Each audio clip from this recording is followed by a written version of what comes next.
J'ai mis un os dans le modèle, et la seconde suivante, un énorme os est apparu devant la fenêtre. J'ai regardé de plus près la petite ville miniature. C'est à ce moment-là que j'ai compris qu'elle était une copie exacte de la vraie ville. Quand j'ai regardé ma propre maison, j'ai même vu une petite silhouette qui me ressemblait exactement. J'ai ensuite vaporisé un peu d'eau sur le modèle. Et peu après, il a commencé à pleuvoir dehors. Pour vérifier que ce n'était pas un hasard, j'ai recommencé. Plus je mettais d'eau, plus la pluie devenait forte. Puis j'ai ouvert la fenêtre, et j'ai remarqué que la pluie tombait seulement sur la zone correspondant au modèle. L'autre partie de la ville n'avait pas changé du tout. J'ai finalement confirmé que le modèle pouvait contrôler le monde réel.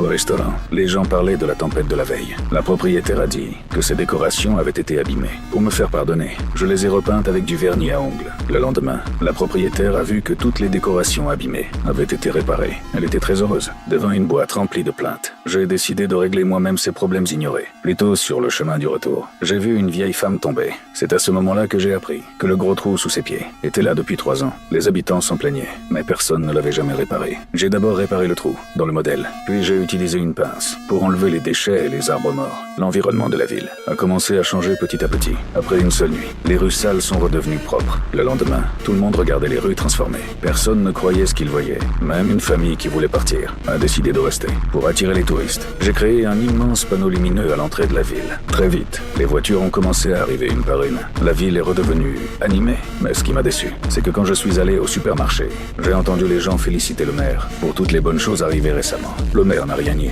Tout ce que j'avais fait est devenu son mérite. Alors j'ai décidé de donner un avertissement au maire. La nuit, j'ai placé une énorme araignée devant lui. Il a eu très peur, mais un garçon s'est réveillé pendant la nuit et l'a vu aussi. Le lendemain, le maire est allé voir le prêtre. Il lui a raconté la chose étrange qu'il avait vue la veille. Puis il a vu le garçon dessiner l'araignée sur le mur du restaurant. Il a tout de suite pensé que le garçon était responsable. Au moment où le maire allait le punir, la mère du garçon est arrivée à temps. Elle a prévenu le maire, sans aucune preuve. Le maire n'a eu d'autre choix que de partir honteusement.